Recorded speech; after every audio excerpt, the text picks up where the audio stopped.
Bem-vindos à Conexão Pós-FAG. Hoje, nós vamos falar sobre o curso de especialização de bioinsumos, produção, qualidade e aplicação. Eu sou o professor Dr. Thomas. Eu sou a professora doutora Thaisa. Somos coordenadores da pós-graduação em bioinsumos e hoje nós vamos falar sobre um marco muito importante para a agricultura no Brasil, que é a legislação, né, a Lei número 15.070, de 2024. Como é o nosso primeiro episódio, né, da nossa pós-graduação aqui do Centro Universitário FAG, nós vamos nos apresentarmos para vocês. Então, eu sou biólogo, sou mestre em conservação e manejo de recursos naturais e sou doutor em biologia comparada. Hoje atuo na área de bioinsumos com assessoria aos agricultores que querem, então, aplicar e desenvolver essa técnica dentro da sua propriedade pela empresa Bioinsumos Brasil. Eu sou engenheira agrônoma, mestre e doutora em produção vegetal, com ênfase em nutrição mineral de plantas. Sou docente do Centro Universitário FAG e venho atuando na pesquisa com a utilização de bioinsumos em cultivos agrícolas. Também orientando trabalhos de pesquisa utilizando bioinsumos no cultivo das principais culturas brasileiras, juntamente com empresas parceiras. Também oriento trabalhos utilizando os bioinsumos on-farm na produção de cultivos agrícolas. Hoje, nós vamos conversar com uma referência para nós dentro da área, né? O nosso convidado, então, é o advogado Reginaldo Minaré. Doutor, muito bem-vindo. Obrigado, Thomas. Bom dia para todos que nos acompanham. Gostaríamos inicialmente, né, de já saber um pouco mais sobre como é a sua formação, como funcionou aí a sua construção dentro do cenário do agronegócio e principalmente dentro da área de bioinsumos. E se já puder falar um pouquinho para nós sobre a ABINS, a gente já fica todo ouvidos. Bem, Thomas, minha formação acadêmica é na área de Direito, né, e foi em Piracicaba, né? Meu mestrado foi na área de regulamentação da biotecnologia, como bolsista da Fundação de Amparo à Pesquisa, né, do Estado de São Paulo, a FAPESP, isso no final dos anos 90. Né? Terminando o curso de mestrado, fui convidado para trabalhar na Comissão Técnica Nacional de Biossegurança em Brasília, né, que é a comissão que avalia os transgênicos, né? Que foi a área que eu escrevi, né, no mestrado sobre essa regulamentação da biotecnologia. Era o auge da discussão sobre transgênicos e fui para Brasília e estou lá até hoje. Né? E fui por aproximadamente 15 anos coordenador da área de tecnologia da Confederação da Agricultura, né?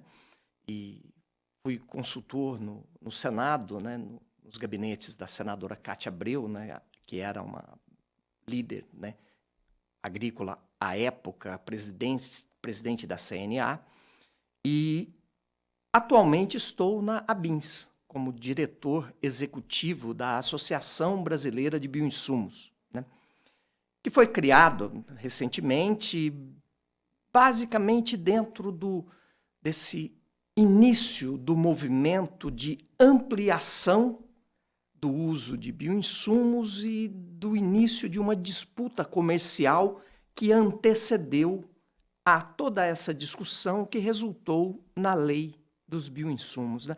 Então, um pouco da trajetória, né, de trabalho e perfil assim, acadêmico é essa. Beleza, muito obrigado. Doutor, nós sabemos que a legislação ela não se cria repentinamente, né? Então, nós gostaríamos de saber um pouco de como foi o processo, né, da criação da Lei 15.070 de 2024, como foi esse processo cronológico e como foi a atuação da ABIN? Olha, a regulamentação do uso dos bioinsumos, né, e aí a gente tem que fazer uma reverência ao pessoal da agricultura orgânica, né, que começou com eles. Né? Eles acreditaram muito nessa utilização dos bioinsumos dentro do modelo de agricultura que eles praticam. Então, em 2009, o governo federal ele regulamentou a Lei da Agricultura Orgânica, né, que é de 2003. Então, em 2009, publicou um decreto regulamentando a Lei da Agricultura Orgânica e que modificou o decreto que regulava a Lei dos Agrotóxicos, para criar um mecanismo diferenciado para o registro dos insumos utilizados na agricultura orgânica. Porque a lei de agrotóxico, à época, a atual não mais, que mudou, né, recentemente, mas a lei anterior dos agrotóxicos, ela tinha um comando que incluía todos os biológicos dentro do conceito de agrotóxico. Então, teve a necessidade de mudar o decreto da lei dos agrotóxicos para você criar um mecanismo diferenciado de registro.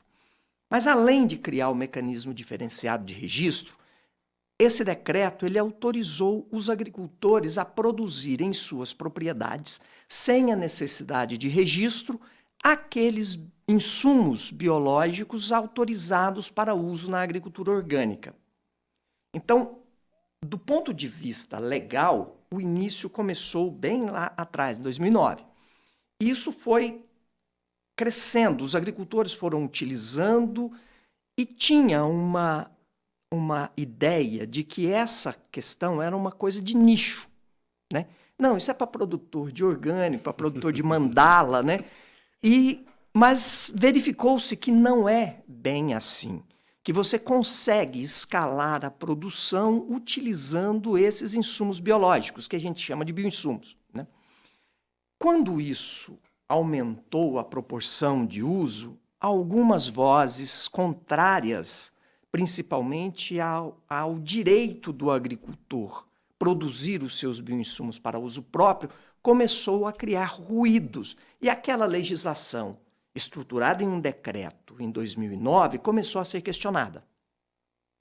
Uma grande associação aí de indústrias químicas entrou com representação em vários ministérios públicos. O Paraná foi um dos ministérios públicos. Inclusive, nesse momento, a ABINS já existia e nós atuamos para esclarecer, né, e arquivou essa denúncia. Mas o que eles alegavam? Que o agricultor produzir bioinsumos para uso próprio era ilegal e que ele só poderia produzir para aquele volume de produção que a família dele fosse utilizar. Era esse o argumento. Não prosperou. Diante dessa situação, o Ministério da Agricultura começou a ser demandado, porque o Ministério Público pedia informações para o Ministério da Agricultura e isso começou a criar uma certa insegurança jurídica, uma certa dificuldade no campo, porque o agricultor falava, eu posso ou não posso? Aí, em 2001, teve a publicação de um decreto pelo presidente da República para construir um programa de bioinsumos para o Brasil, que ia discutir como estava a situação, se era necessário um novo marco legal e tudo mais. Nesse momento, a ABINS já estava sendo estruturada porque ela se iniciou nesse momento onde algumas indústrias brasileiras que montaram seus negócios com base nessa possibilidade do agricultor produzir bioinsumos para uso próprio, começou a ficar na insegurança jurídica. Então, criaram a ABINS junto com os agricultores para discutir esse tema. Bom, acontece que o governo publicou esse decreto em 2009, mas o Congresso Nacional se antecipou e 2 projetos de lei foram apresentados no Congresso Nacional por parlamentares. Um pelo deputado Zé Vitor, de Minas, o outro pelo senador Jacques Wagner. Esses projetos de lei foram sendo discutidos, nós participamos de todo esse debate, como a ABINS, e gerou essa lei atual dos bioinsumos, que aí garantiu o direito do agricultor produzir para uso próprio, garantiu o direito da indústria produzir e vender tanto o produto pronto para uso, quanto o inóculo, né, para o agricultor. E agora nós estamos trabalhando na construção do decreto a essa lei. O Ministério da Agricultura publicou uma portaria nomeando um grupo de trabalho que tem até o final do ano para produzir esse decreto, e nós, da ABINS, somos um dos integrantes desse grupo de trabalho, né? Então, o contexto, né, da legislação passa por esse histórico, né? E a ABINS foi construída exatamente por conta desse atrito da legislação, né? E dessa preocupação de empresas brasileiras que foram construídas para operar nesse mercado mais diversificado dos bioinsumos, né? Considerando o direito do agricultor produzir para uso próprio, e a dificuldade dessas empresas no início, antes dessa lei, né, de demonstrar a sua legalidade. Então, a gente trabalha dentro desse universo. E na ABINS, nós congregamos indústrias de bioinsumos e também agricultores, né? Porque o Grupo Associado de Agricultura Sustentável, o GAAS, né, que congrega praticamente 1.000 agricultores, né, estão dentro da ABINS desde a sua formação. Então, foram nossos parceiros aí de primeira hora, né? E a gente trabalha com essa ideia, né? Defender os direitos tanto das indústrias quanto dos agricultores, e tem espaço para todo mundo, né? Não precisa um setor sufocar o outro, né? Então, essa é a nossa filosofia ali dentro da ABINS. Obrigada, foi bem explicativa, né, a questão cronológica, e deu para a gente entender como esse processo ele já vem ocorrendo já há muitos anos, né? E é um processo de simbiose, né? Hoje a gente vê que as duas áreas grandes de bioinsumos, elas, por mais que tenham muitas vezes objetivos que são contraditórios, a gente está conseguindo andar frente a isso. Quando a gente fala da lei aprovada no final do ano, existem alguns pontos que são importantes e que geram muitas dúvidas para nós. Então, algumas definições para nós que não somos especialistas na área, né, legislativa, acabam tornando um pouco mais difícil a compreensão. E aí eu quero solicitar esses esclarecimentos, né, nessa grande oportunidade, que é, por exemplo, quando a gente fala do agricultor ser agora ter que ter um responsável técnico para a produção on-farm, e também um pouco da característica de definição do que seria a palavra autocontrole que esse agricultor precisa desenvolver para que ele esteja, então, dentro da legislação. Ótimo, Thomas. São 2 pontos dentro de um monte de pontos de trabalho que a gente tem para colocar, né, toda essa legislação de pé e atender todo mundo, né? Mas, especificamente, essa questão da produção para uso próprio, né? O agricultor já fazia, né? Desde 2009, era legalmente autorizado a fazer. O agricultor, muitos já estão fazendo, né? O que nós temos até agora? Por exemplo, todas as empresas da ABINS promovem cursos para os agricultores, tanto para a utilização como para a fermentação dos seus bioinsumos na propriedade. Com a nova lei, o Ministério da Agricultura terá que publicar uma instrução de boas práticas, né, de como o agricultor vai proceder para produzir de forma eficiente, né, porque ele precisa daquele produto funcionando na sua lavoura, de forma segura, né? E essa necessidade do responsável técnico é prevista na lei. O Ministério da Agricultura, em alguns casos, ele pode dispensar, né? Mas a regra é a exigência. Então, você tem a possibilidade de ter, né, uma ampliação do mercado de trabalho para diversas áreas de formação, né? O profissional da biotecnologia, o profissional da biologia, o profissional da agricultura, os técnicos, né, agrícolas. Então, não dá para a gente pensar o responsável técnico dentro daquela cartilha quase dos químicos, né? Mudou, né? Então, você tem que mudar essa abordagem também, né? Nós temos, por exemplo, uma empresa que congrega a ABINS, ela gera aproximadamente 480 empregos diretos, quase 500 indiretos também, no campo. E boa parte dos trabalhadores no campo são mulheres e biólogas que estão acompanhando as biofábricas dessa indústria, né? Então, é uma mudança interessante, né? Você gera empregos especializados no interior do Brasil, né?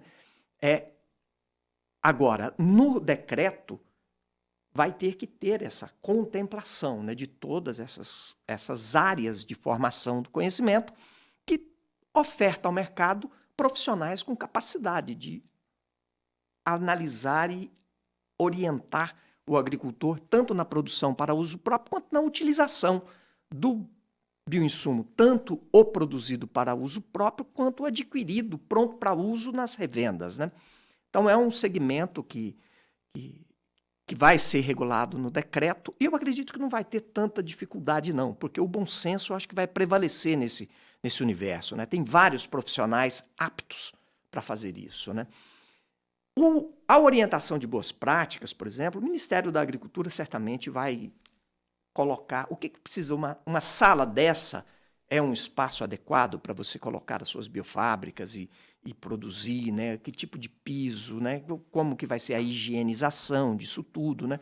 Porque o principal ponto é a higienização, né? De você ter um ambiente que você multiplique aquilo sem ter esses principais micro-organismos indesejados aí na multiplicação, né? Então, nós temos essa convicção de que teremos uma boa regulação. Com relação ao autocontrole, por exemplo, é uma lei específica, né? Não é a lei dos bioinsumos, mas a lei dos bioinsumos faz referência direta à lei do autocontrole, que ela se aplica também aos bioinsumos. Então, o agricultor, a lei do autocontrole, não coloca o agricultor como obrigatório para seguir a lei. O agricultor ele é opcional. No caso da produção do agricultor, aquele agricultor que tem uma técnica agrícola, que tem necessidade de ser garantida a sua demonstração lá para a indústria, ou seja, ele produz de uma forma que tem uma agregação de valor, é interessante ele ter um programa de autocontrole, principalmente junto com os seus compradores, né? O autocontrole, muita gente confunde o autocontrole com autorregulação. E não pode fazer essa confusão. Autorregulação é uma coisa, autocontrole é outra. Autocontrole é basicamente assim, você dizer ao Estado, demonstrar ao Estado que você está cumprindo aquelas regras que o Estado estabeleceu.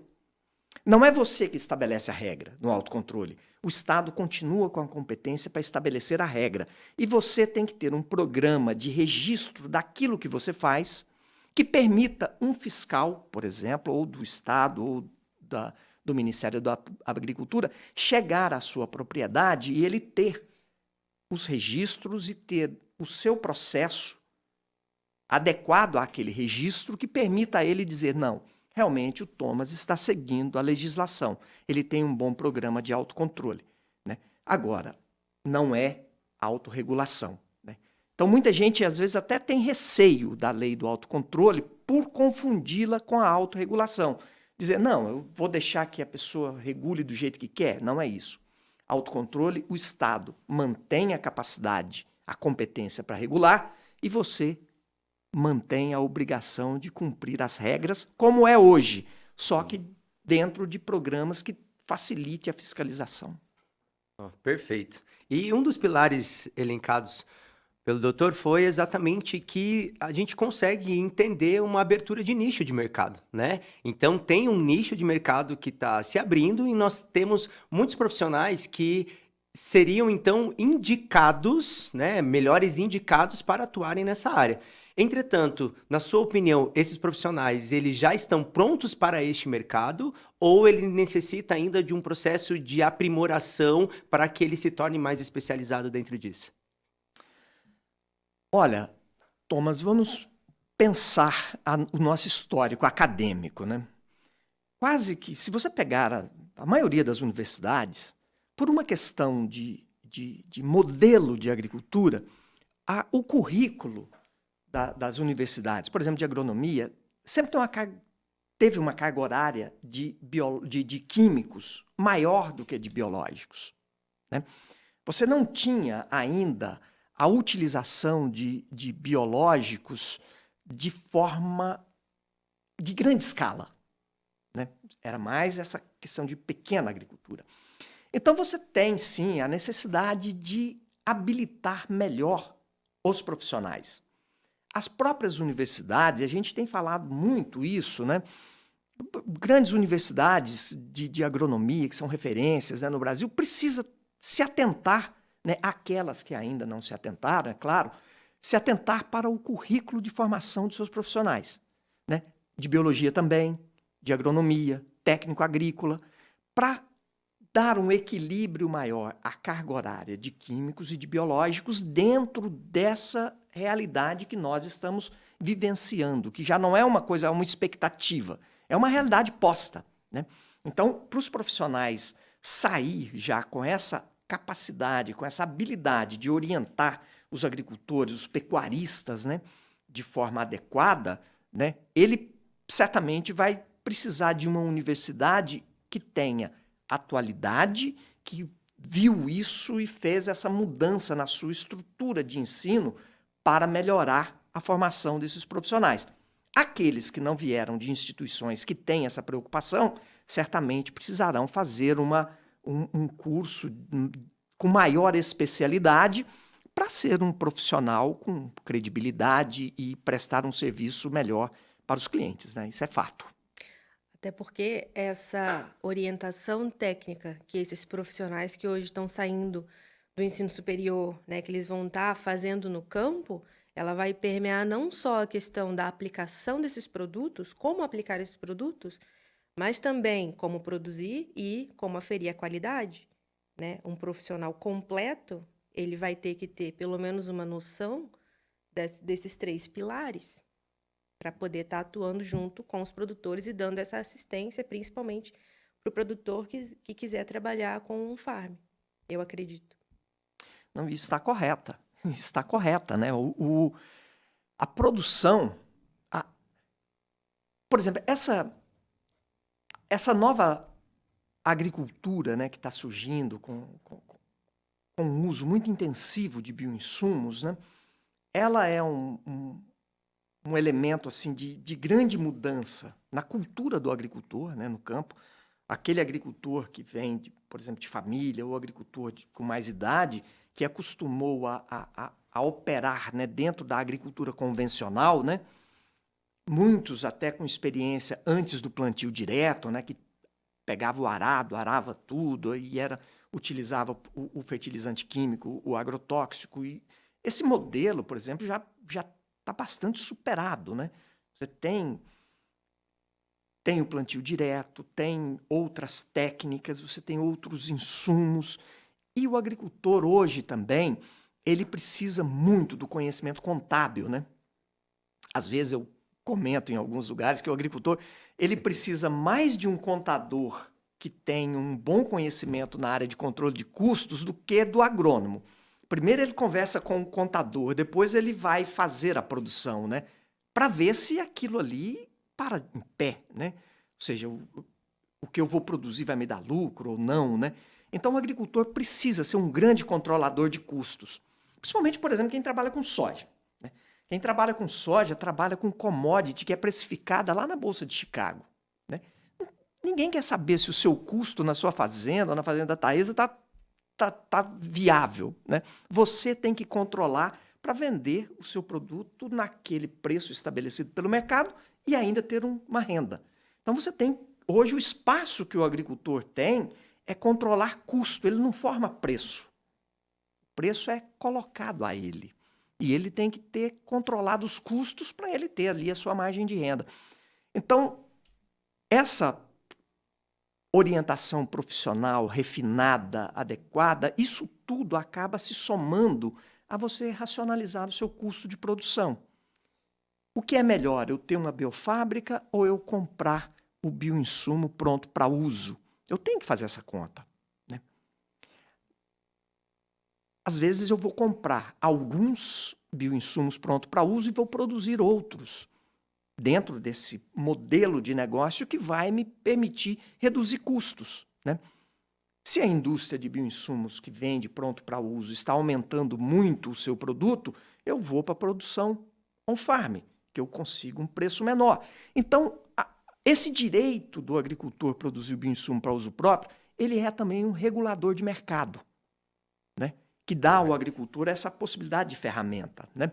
Mas ele não pode ter essa visão unidimensional. Ah, não, eu vou produzir o bioinsumo para uso próprio, Não, ele tem que fazer as contas, né? Ele tem que conversar com os profissionais, ele tem que conversar com o contador, ele tem que fazer o seu desenho, o seu modelo de negócio, né?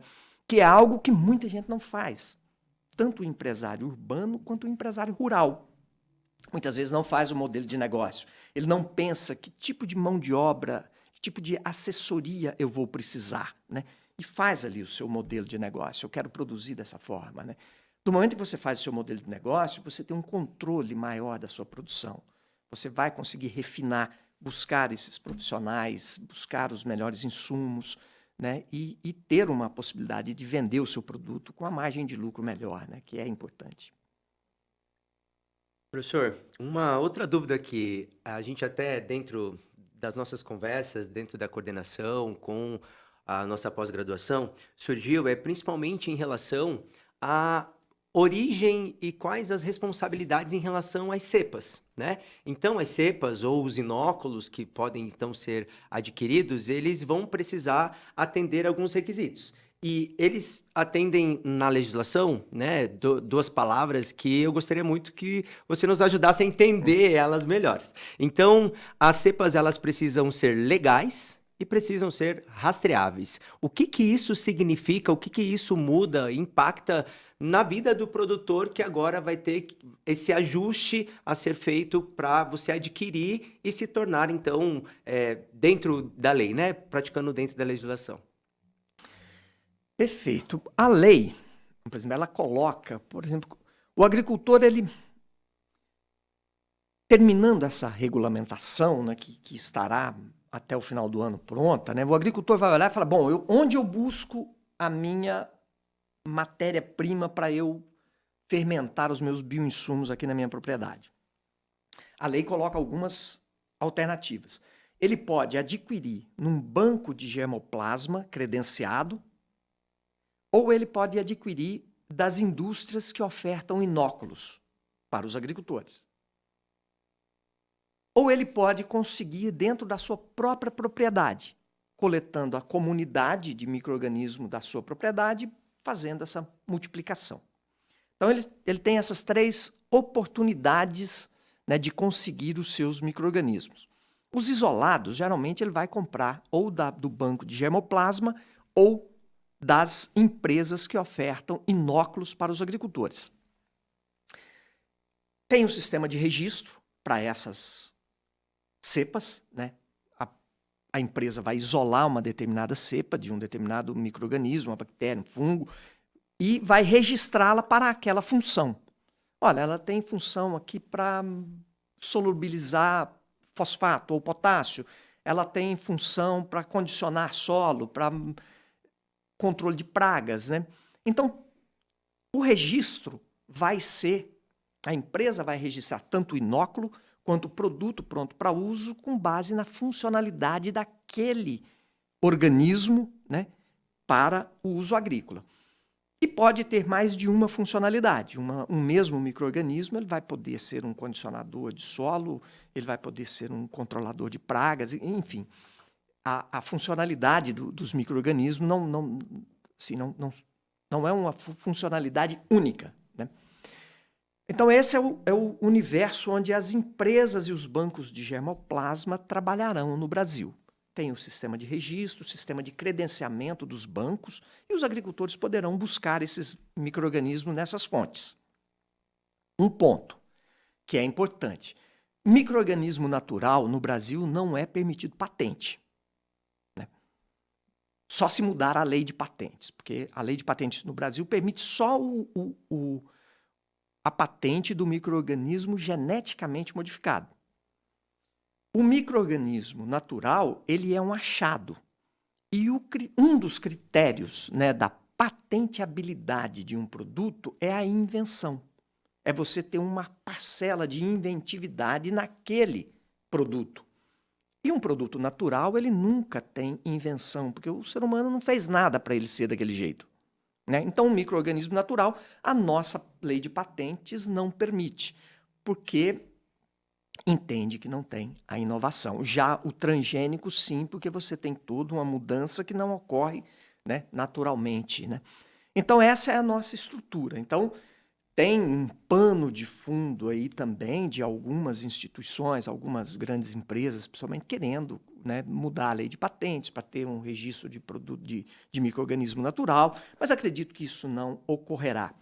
Até porque, recentemente, a própria a Suprema Corte dos Estados Unidos, né, em 2021, publicou um acórdão dizendo que gene humano não é patenteável. Uma empresa tinha patenteado 2 genes humanos para fins de pesquisas, genes ligados a cânceres de mama, e teve uma ação de inconstitucionalidade dizendo que aquilo ali não tinha inventividade, aquele genoma, né, aquela sequência gênica era natural, tal, e a Suprema Corte americana entendeu que não é possível patente para algo que foi um achado na natureza, né?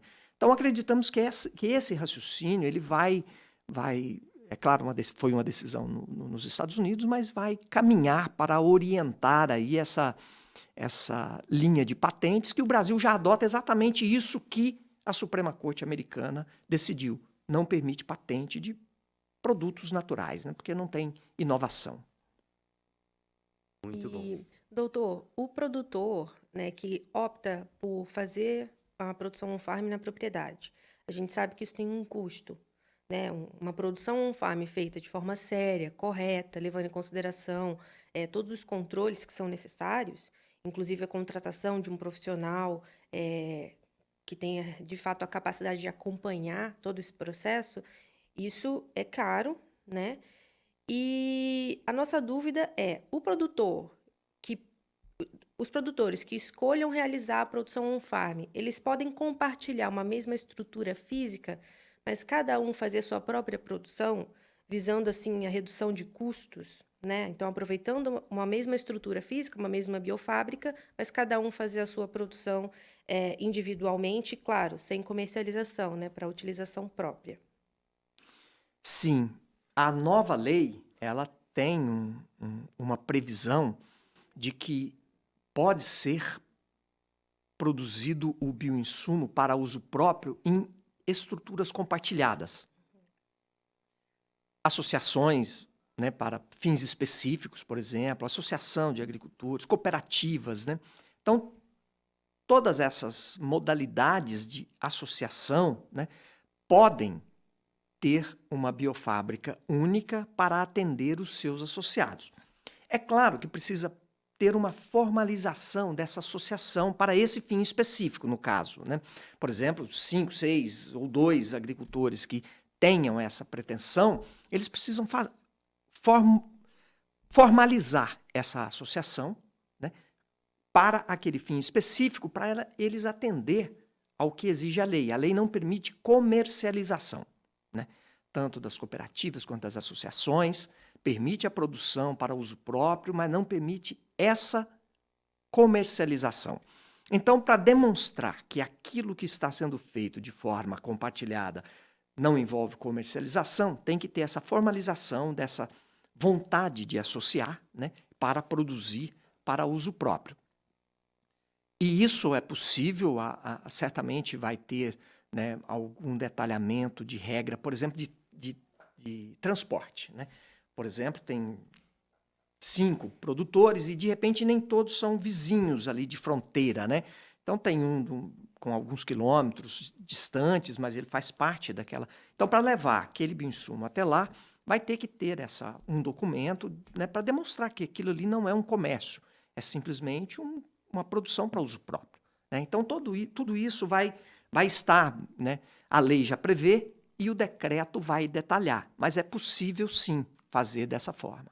É que é muito interessante, né? E a gente tem uma produção com qualidade e com redução de custos, né? O que é muito importante. Exato. E já é uma... Por exemplo, a produção para uso próprio é tão interessante, tá, a gente ponderar, né? A gente fez uma pesquisa bem ampla na ABINS. Por exemplo, nós temos uma empresa na Áustria, né? O nome dela em alemão é Floresta do Norte, né? Essa empresa é uma empresa extremamente estruturada, tem a página na internet, com com muita estrutura. E ela trabalha com esses modelos de negócio. Ela vende produto pronto para uso. Por exemplo, se o Thomas quiser comprar pronto para uso, ele compra dessa empresa pronto para uso. Se a Thaís quiser comprar para multiplicar na sua propriedade, ela compra da mesma empresa essa mesma cepa que está no produto comercial. Essa empresa, além de ofertar, lá eles chamam de cultura mãe. Eles não chamam de inóculo, né? Eles chamam de cultura mãe. No Brasil, o nome da lei é inóculo. Eles ofertam essa cultura mãe, eles ofertam um meio de cultura, né? Os extratos ali, geralmente de beterrabas, né? Orgânica, e o melaço, né? Para alimento dos micro-organismos, e também as biofábricas, né? Os containers, né? São grandes 1.000 litros, né?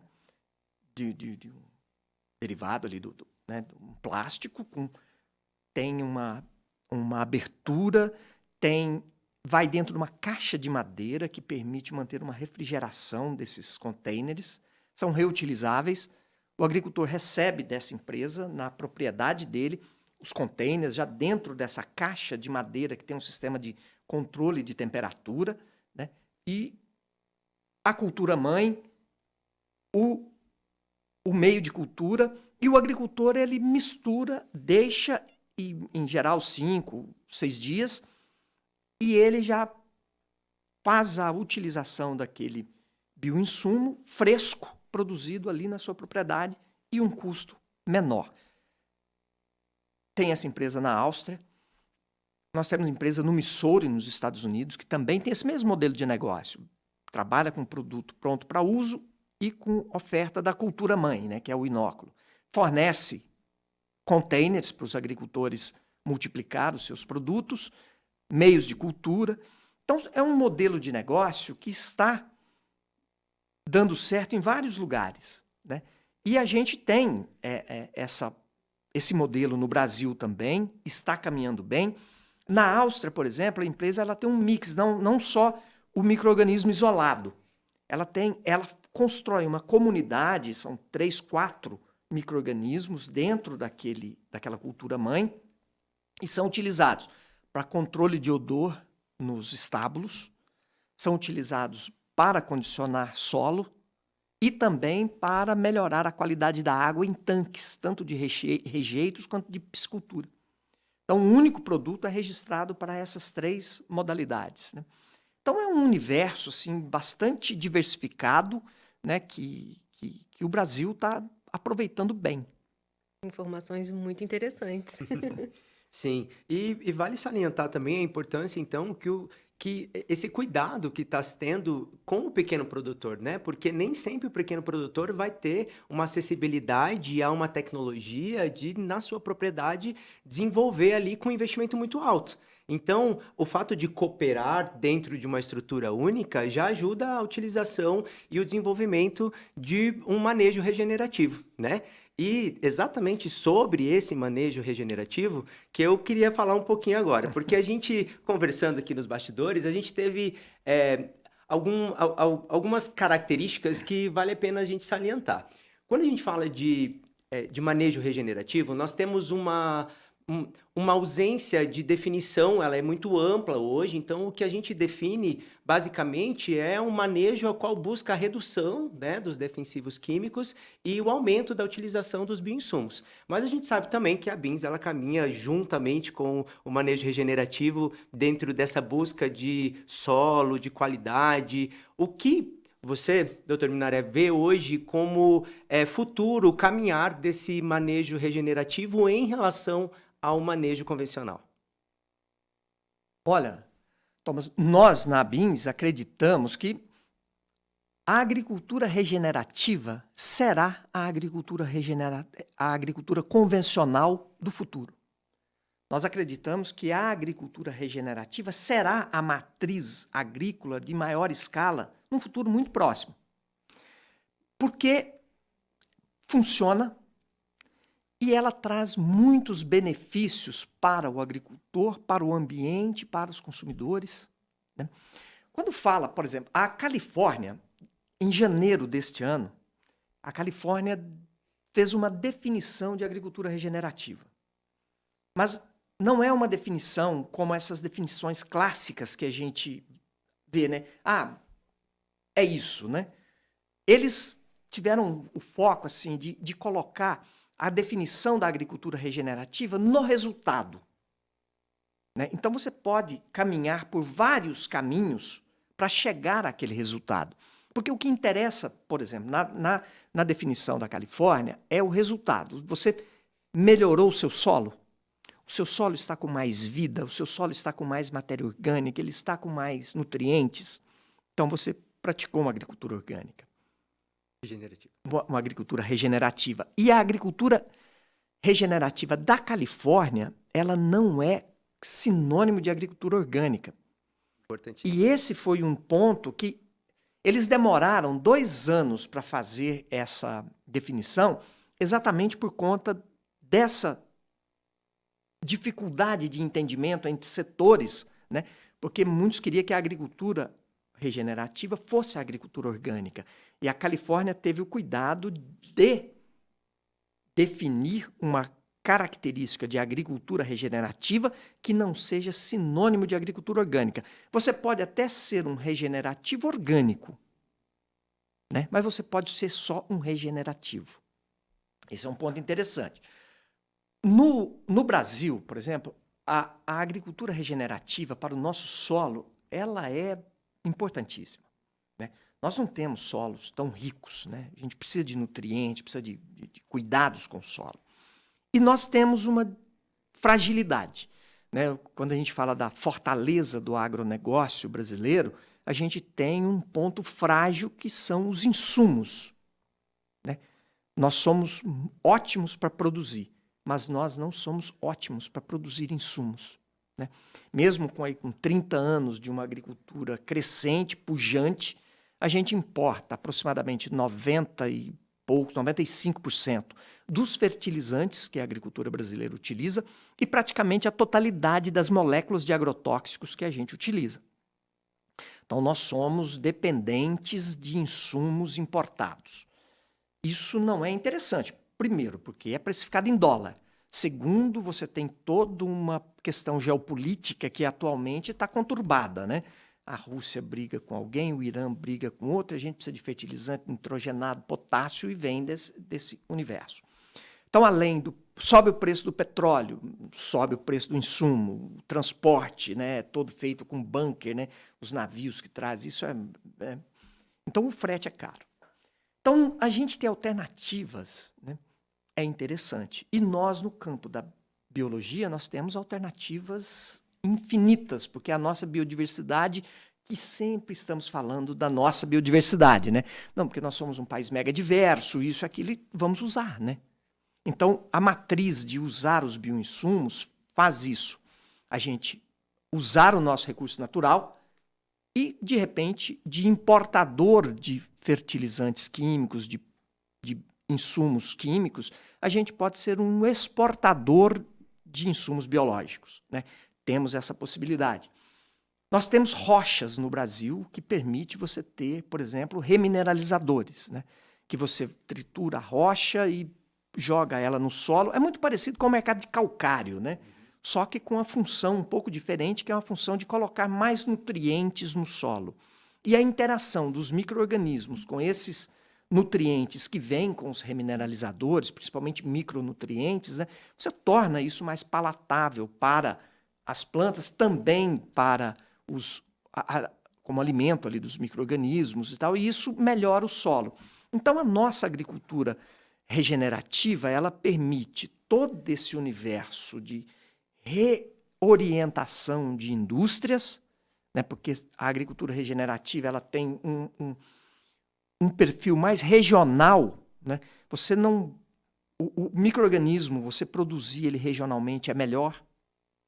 O remineralizador, você produz ele regionalmente, é o que viabiliza ele, porque ele é parecido com o mercado do calcário, tem que estar até um raio de 400 quilômetros da produção ao uso, porque senão o frete inviabiliza, né, economicamente.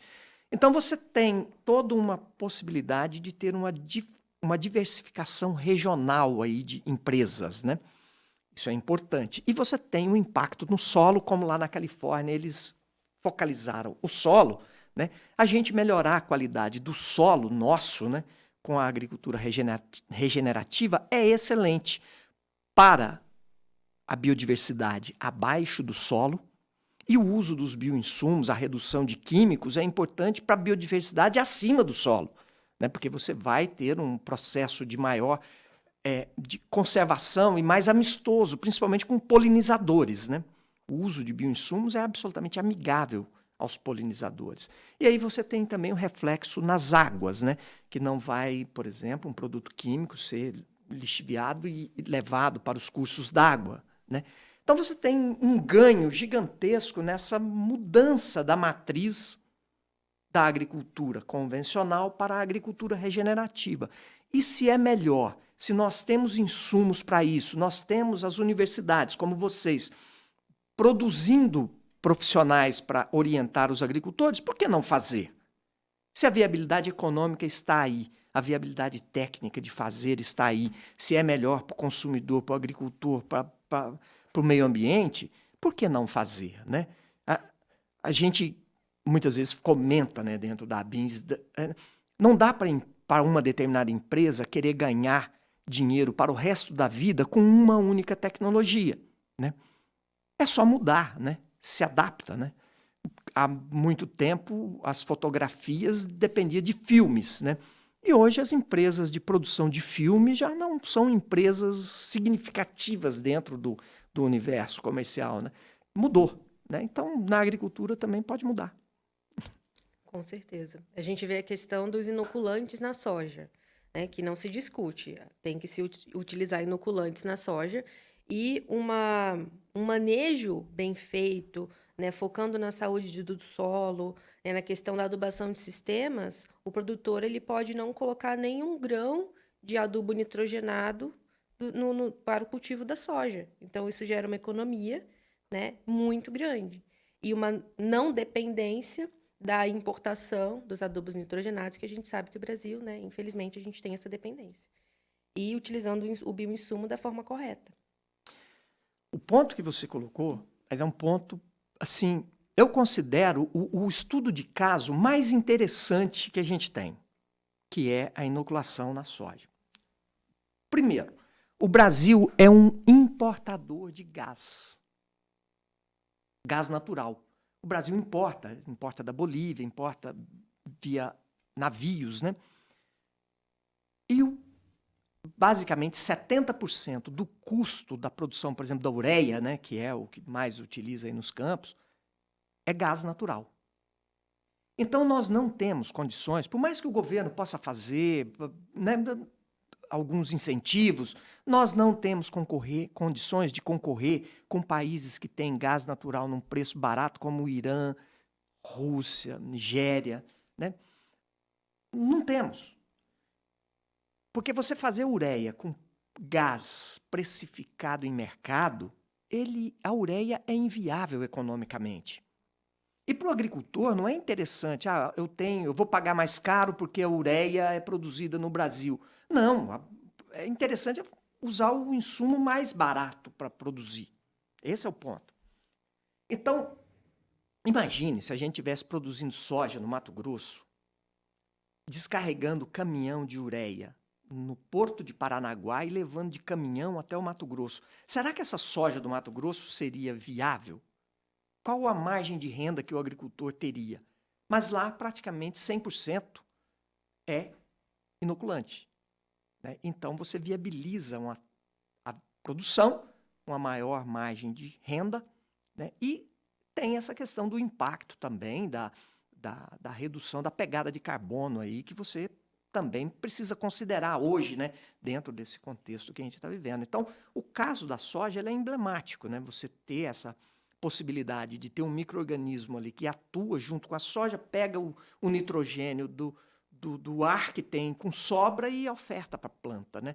Você não precisa trazer aquele nitrogênio industrializado lá na Rússia ou no Irã e trazer para o Brasil. Você pega aqui, né? Então, esse é um caso emblemático, né? E assim, é interessante você ver, por exemplo, nem todo potássio que a gente joga no solo ele é absorvido pela planta. Se você utiliza um micro-organismo que torna aquele potássio que ficou perdido ali no solo para a planta, né, absorver, é interessante. Você usa, por exemplo, planta de cobertura, que tem raízes mais longas do que as plantas de cultivo, né, agrícola. Aquele nutriente que está lá no fundo do solo, onde nas camadas mais compactas ali, onde a raiz da soja, do milho não chega, essa planta de cobertura, com raiz mais longa, ela busca esse nutriente, traz para sua estrutura. Quando ela vira palhada, ali os micro-organismos ajudam a digerir aquilo, né, a dissolver aquilo, aquele nutriente que estava lá no fundo, que a agricultura não buscava, né, a planta buscou e trouxe, e tornou palatável para essa planta de maior superfície. Então, tudo isso é interessante, e a cada dia que a gente lê um artigo, né, publicado, né, de alguma universidade, de estudos, né, que a gente toma conhecimento dessas inovações, né, e da repercussão que isso provoca na agricultura, né, anima a gente, né? Falou, que bom que tem alguém pesquisando, produzindo esse conhecimento e trazendo esse conhecimento para quem não tem, né? Porque eu, por exemplo, na minha área de formação, que é direito, né, eu sempre me surpreendo com o que é produzido na área da biologia, da agronomia, né, que a gente precisa desses conhecimentos para você entender que uma determinada legislação vai ser melhor porque ela tem não só um bom desenho de lei, né? Não é porque tem um artigo bem escrito, não, é que por trás daquilo dali tem toda uma pesquisa acadêmica, né, que vocês trabalham fazendo e que permite que aquele texto seja funcional, né, que aquele texto regule algo real, né? Não é uma carta de intenção, né? E a lei de bioinsumos tem muito isso. Ela não é uma carta de intenção. Ela é uma regra que permite uma aplicação prática em todo o seu conteúdo, né? Então, isso é gratificante para a gente trabalhar e ver isso acontecer, né? Com certeza. E é muito gratificante também ver um advogado com tanto conhecimento direcionado à área de bioinsumos. Com certeza. Eu fiquei sorrindo, eu olhei para você, você também estava sorrindo. Então é muito gratificante. E para a gente finalizar, o que a gente pode esperar, né, dos desdobramentos, então, da Lei 15.070 de 2024 até o final do ano? Quais são o que a gente pode imaginar, assim, dentro, né, do que pode ser contado, do que está sendo discutido de construção aí até o final do ano? Olha, até o final do ano, certamente a gente tem o decreto e a análise de algumas normas. Porque, veja só, os insumos biológicos, eles já estavam sendo registrados pelo Ministério da Agricultura, né? Tinha a lei dos produtos veterinários, a lei dos fertilizantes químicos e a lei dos agrotóxicos. Todas essas leis tinham comandos para registro de produtos biológicos, dentro da lógica, no caso da lei de fertilizantes, a lógica dos fertilizantes, dos agrotóxicos, dos produtos veterinários. O que a lei de bioinsumo fez? Ela afastou a aplicação de todas essas leis dos bioinsumos e trouxe todos os bioinsumos para dentro de uma lei só. Esse é um primeiro ponto. E aí, no que diz respeito à regulamentação, essa lei ela foi disruptiva. Ou seja, olha, temos agora um sistema próprio para os bioinsumos. Então, até o final do ano, esse sistema próprio, né, dos bioinsumos certamente estará pronto, né? Então, um guichê só vai receber as demandas da pecuária, demanda da piscicultura, demanda da agricultura, né? E o registro será dentro de uma única estrutura de registro. Então, isso é o que será apresentado, né, aos usuários, né, desses sistemas, né, como novo regramento. Esse é um ponto. Outro ponto, por exemplo, que tem da legislação é essa consolidação da produção para uso próprio, a consolidação dessa produção em associação, em cooperativas, né, que antes não era possível, agora sim será, né? Então, todo esse modelo, todos esses modelos de negócios, né, serão estruturados e poderão caminhar no Brasil com a segurança jurídica. E aí nós temos, para a agricultura regenerativa, com o final dessa consolidação da lei dos bioinsumos, nós temos uma pavimentação normativa basicamente completa. Por quê? As plantas de coberturas que usa na agricultura regenerativa, nós temos a lei de cultivares, que já é uma lei consolidada no Brasil. Então, para registrar essas plantas, né, de cobertura e colocar no mercado, você já tem uma estrutura normativa.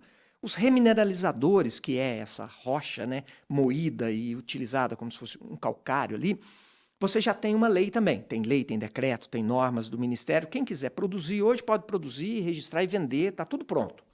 E agora teremos a dos bioinsumos também.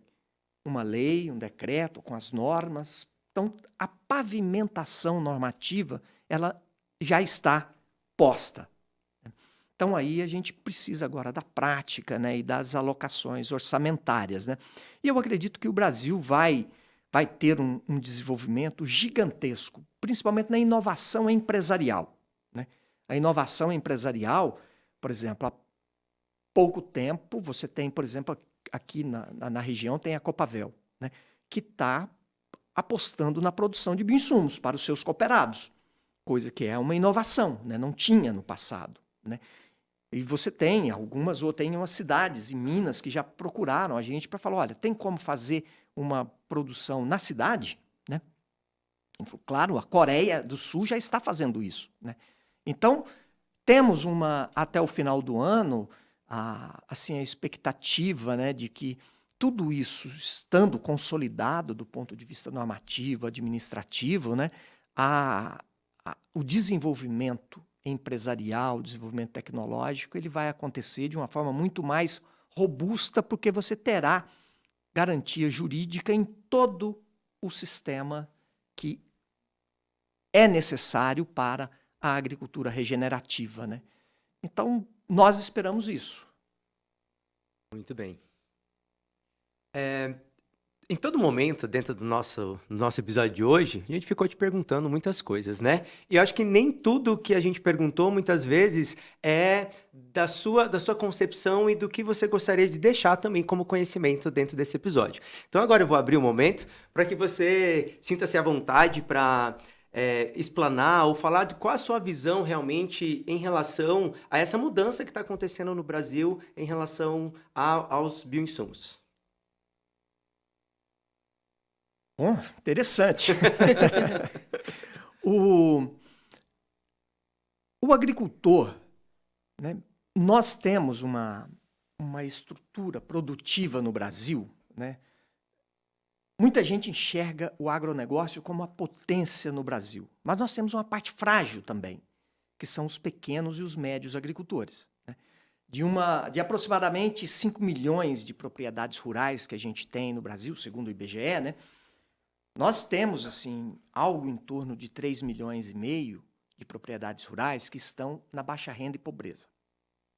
Muitos agricultores familiares, talvez a maior parcela, né, está dentro do cadastro único do governo, dependendo de programas sociais, mesmo sendo proprietários de pequenas propriedades. Então, assim, algo que eu tenho como expectativa é de que essa mudança dessa agricultura permita que esses agricultores tenham mais acesso à produção, mais acesso à comercialização dos seus produtos, principalmente venda direta dos seus produtos, agregar valor a essa produção pequena e média, né? Que o nosso grande agronegócio ele vai se beneficiar muito dessa questão dos biológicos. Mas já são grandes empresários que caminham quase que sozinhos. Se o governo não atrapalhar, ele até vai bem. Né? Já os pequenos vai precisar da assistência técnica, vai precisar de técnicas que permitam eles produzir com maior valor agregado, porque eles não têm como ganhar na escala. Né? Uhum. Um grande produtor de algodão, de soja, ganha na escala, produz 10 mil hectares, então se ele ganhar um pouquinho por hectare, ele já faz um monte. Para o agricultor pequeno, ele tem que ter agregação de valor na sua produção, porque a produção é pequena. Então, utilizar os bioinsumos, produzir um alimento, né? E aí entra a questão da qualidade nutricional, né? Que seria importante que as universidades, né? Não só vocês, mas várias outras, que faça uma análise da qualidade nutricional dessa produção regenerativa, para você ver qual o valor efetivamente daquele grão, daquela cenoura, daquele alface produzido pela agricultura regenerativa, se ele tem nutrição maior do que um outro produzido em outro sistema agrícola, né? Isso vai agregar valor, né? E isso pode melhorar a vida desses pequenos e médios agricultores, que poderão produzir mais geleias, produtos, por exemplo, embutidos, né?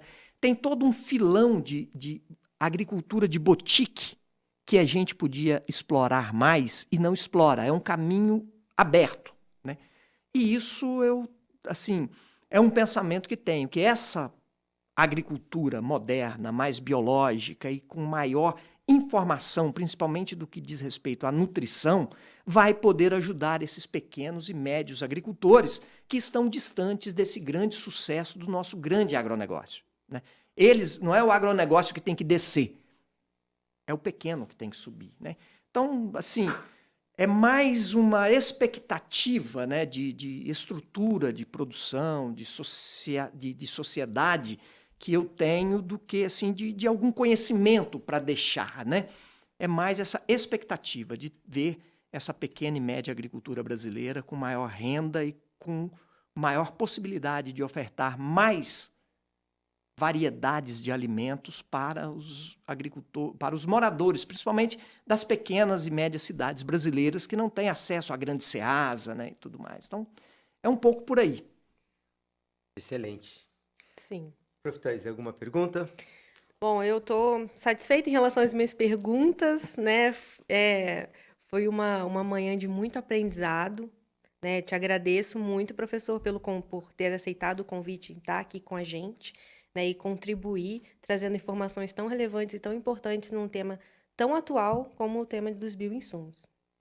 Isso, e nós agradecemos também que, não sei se todos sabem, mas o professor Dr. Reginaldo Minaré, ele participa da mesa redonda dentro da disciplina de um módulo da pós em bioinsumos, que é ministrada pelo professor, também advogado, Dr. Pedro Sanches. Então, estará conosco, é o nosso convidado da mesa redonda também. Já agradeço de antemão da participação, né, desse primeiro episódio. Com toda certeza, começamos com o pé direito, podemos deixar isso claro. E agradeço a disponibilidade também de participar desse módulo da pós. Imagina, eu que agradeço o convite, agradeço as perguntas, né, a simpatia com que me trataram aqui. E estou sempre à disposição da universidade, o que a gente puder fazer de trabalho, de parceria, e sempre assim, muito otimista com relação a esse universo da biotecnologia, né? É um segmento no qual o Brasil tem condições de liderar, né? E vocês que estão trabalhando na linha de frente aí desse universo acadêmico, né? Sabe que isso é real, que não é um programa de marketing, né? É uma coisa real, né? E isso é fácil a gente acreditar nisso quando é real, né? Então, obrigado pela conversa. Seu otimismo nos contagia, com certeza. Nós que agradecemos. Fica aí, então, o nosso convite para você também. Se ficou interessado em, então, fazer parte da nossa pós-graduação, entre em contato com o nosso site.